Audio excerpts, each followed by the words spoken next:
जय श्री राम सभी को। पिछली वीडियो में मैंने नारी सशक्तिकरण के बारे में थोड़ा सा कुछ कहना चाहा था। पूरा मैं नहीं कर पाई थी क्योंकि वीडियो भी लंबा हो चुका था और जगह भी नहीं बची थी। अब जब बात महिलाओं पे छिड़ ही गई है तो मैं कुछ पुरुषों के लिए भी कहना चाहूँगी कि सिर्फ महिलाएं ही जिम्मेदार नहीं हैं इस हद तक जाने के लिए कि वो अपने कपड़े उतार रही हैं या फिर अपने अंतर वस्त्र में ही वो अपना डांस कर रही हैं या वीडियो डाल रही हैं कुछ लाइक व्यूज या सब्सक्राइब के लिए। तो मैं उन पुरुषों से पूछना चाहूंगी कि आखिर में ये लाइक और व्यूज आते कहाँ से हैं और देता कौन है। हम महिलाएं तो नहीं देखती हैं ऐसे लोगों को और ना ही लाइक करती हैं। मैं तो जितनी ही अश्लील महिलाएं हैं उनके नीचे जितने ही आप कमेंट पढ़ते जाओगे सारे पुरुष मिलेंगे। और जब बात महिलाओं को ओछा बताने की या फिर उन्हें नीचा दिखाने की या उन्हें रंडी और वैश्या कहने की बात आती है तो सर्वप्रथम पुरुष ही आगे बढ़ते हैं। अभी फिलहाल मैं महिलाओं के पक्ष में नहीं हूँ, मैं भी इनके खिलाफ ही हूँ और पिछले वीडियो में मैंने इनके खिलाफ ही बोला था और अभी भी मैं इनके खिलाफ ही बोलूंगी।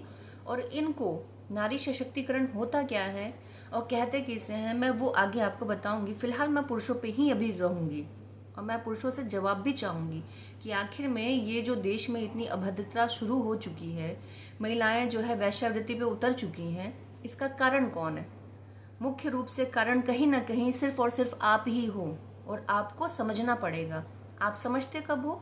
जब बात आपके घर तक पहुंचती है, जब बात आपके घर की बेटी या आपके घर में और किसी अन्य महिला या जिसे आप चाहते हो, जब बात उस पर आती है तो आप भड़कते हो। ये गलत बात है। महिलाओं को इस हद तक लाने वाले भी आप ही हो, चाहे किसी भी क्षेत्र में हो। अगर वो कार्य करती है तो सर्वप्रथम आप ही उनके सामने पक्ष रखते हो।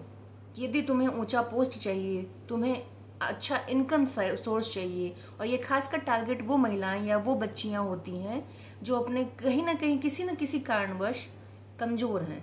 कमजोर यानी कि या तो वो गरीब घर से आती हैं या जो महिलाएं टारगेट होती हैं या जिसका पति सपोर्टिव नहीं होता या उसके साथ ही नहीं है या मर ही चुका है। कोई भी कारण हो सकते हैं संसार में। जैसे एक मतलब हर इंसान एक जैसा नहीं है, सबकी पीड़ाएं एक जैसी नहीं है, वैसे ही परिस्थिति सबकी अलग अलग है। तो इन अलग अलग परिस्थितियों की महिलाएं या बच्चियां हो सकती हैं जिसका फायदा आप पुरुष ही उठाते हो, कोई अन्य उठाने नहीं आता है। या किसी महिला का फायदा महिलाएं उठाने नहीं जाती हैं कि तुम जब तक अपने कपड़े नहीं उतारोगी, जब तक तुम मेरे साथ रात नहीं बिताओगी, तब तक मैं तुम्हें इस कार्य या इस क्षेत्र से आगे नहीं बढ़ने दूंगा या तुम्हें दूंगा ही नहीं। खैर, ये आपको विचार करने पड़ेंगे। अब आती हूँ मैं अपने मुद्दे पे, जहाँ पे ये नारियों को ना जाने क्या हो गया है।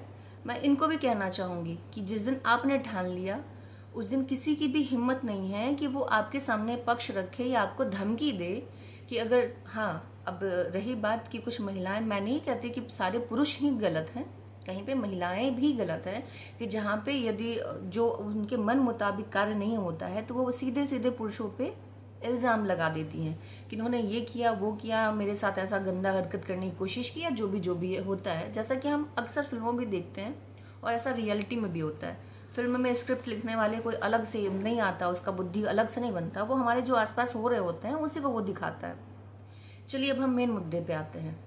हम अपने पहले वैदिक काल में जो हमारी नारी सशक्त थी, मैं उनके बारे में कहना चाहूंगी और गिनती करवाऊंगी। गिनती क्या करवाऊंगी, मैं बहुत, अगर मैं लिखने चलूंगी तो सैकड़ों नाम आ जाएंगे।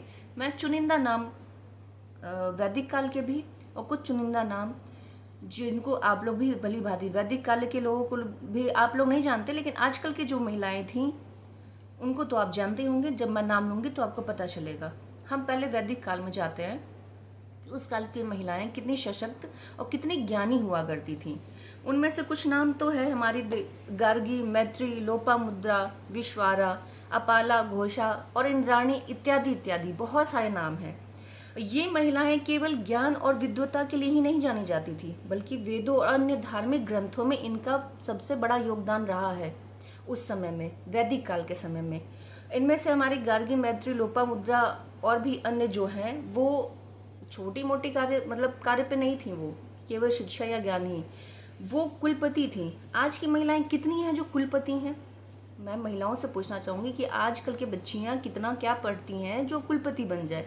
लेकिन ये नाम ऐसे हैं कि इन पे ये कुलपति हुआ करती थी, इनमें कम से कम, बाकी ज्यादा से ज्यादा का तो विज्ञानी लोग ही बता पाएंगे, 20,000 विद्यार्थी हो गया। उनका रहने का, खाने का, पढ़ने का सबका व्यवस्था इनके हाथों में होता था कि एक अकेली महिला के हाथों में 20,000 विद्यार्थी मायने रखते हैं। आजकल के क्लासरूम में ही एक शिक्षिका मुश्किल से 20 से 25 बच्चे नहीं संभाल पाते हैं और सिर्फ उनको पढ़ाना ही होता है। और उस समय में ये कुलपति हुआ करती थी, ये पढ़ाने यानी कि पढ़ाना मतलब सिर्फ किताबी ज्ञान ही नहीं, और भी सारे ज्ञान देने के अलावा उनके रहने और खाने की व्यवस्था इनके ऊपर ही हुआ करती थी। अब चलिए हम आजकल के बारे में आते हैं।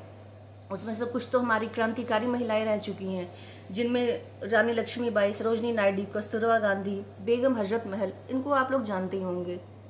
और भी बहुत सारी हैं जो हमारे देश में अन्य कार्य क्षेत्रों में काम कर चुकी हैं। उनमें रानी लक्ष्मीबाई को आप जानते हो, सरोजनी नायडू को आप जानते हो, कल्पना चावला को भी आप जानते ही हो, किरण बेदी को भी आप जानते हो, लता मंगेशकर हो गई, आनंदीबाई जोशी हो गई, अहिल्याबाई होलकर हो गई, सावित्रीबाई फूले हो गई, फातिमा शेख हो गई, सुचिता कल्पलानी हो गई, मीरा कुमार हो गई। ऐसी ना जाने कितनी अभी भी नाम है जिनको मैंने ना तो नोट किया है और आप जाकर के सर्च करते हो। ये सारी की सारी महिला हमारी सशक्त थी और सभी का अपना अपना अन्य अन्य क्षेत्रों में योगदान रहा है। और आप किस सशक्तिकरण की बात कर रही हैं? क्या कपड़े उतार देना ये सशक्त हो गया? मॉडर्नता के नाम पर में फूहड़पना करना, इसको सशक्तिकरण कहते हैं। अगर आपको अपनी बच्चियों को या आपको खुद को सशक्त बनाना है तो आप सेना में जाओ, आप वकील बनो, आप किसी ऊंचे पोस्ट पे जाओ। ये जो मॉडर्नता के नाम पर में आप जो खुद को हीरोइन समझते हो और आधे फटे पुराने कपड़े में, हम तो ऐसे लोग गरीबों को मतलब देखा था पहनने हुए,